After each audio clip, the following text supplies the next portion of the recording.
ಈ ದಿನದ ದೇವರ ವಾಕ್ಯ ರೋಮಾಪುರ 4ನೇ ಅಧ್ಯಾಯ 18ನೇ ವಚನ.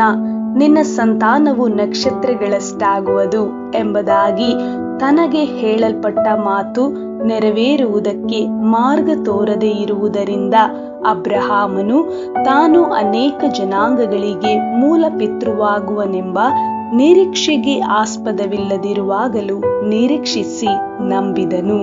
ಹೌದು ಪ್ರಿಯರೇ, ವಾಗ್ದಾನ ಮಾಡಿದ ದೇವರು ನಂಬಿಗಸ್ತನು. ಈ ದಿವಸ ನಿಮಗೆ ಎಲ್ಲ ಬಾಗಿಲುಗಳು ಮುಚ್ಚಿರಬಹುದು. ನಿಮ್ಮ ಪರಿಸ್ಥಿತಿ ವಿರುದ್ಧವಾದ ದಿಕ್ಕಿನಲ್ಲಿ ಸಾಗುತ್ತಿರಬಹುದು.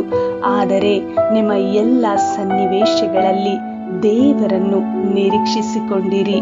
ದೇವರು ನಿಮ್ಮ ಮುಂದೆ ಹೋಗಿ ದಿಣ್ಣೆಗಳನ್ನು ಸಮ ಮಾಡುತ್ತಾರೆ. ದೇವರು ನಿಮ್ಮನ್ನು ಆಶೀರ್ವಾದಿಸಲಿ. ಯೇಸು ಕ್ರಿಸ್ತನ ನಾಮದಲ್ಲಿ ಆಮೀನ್.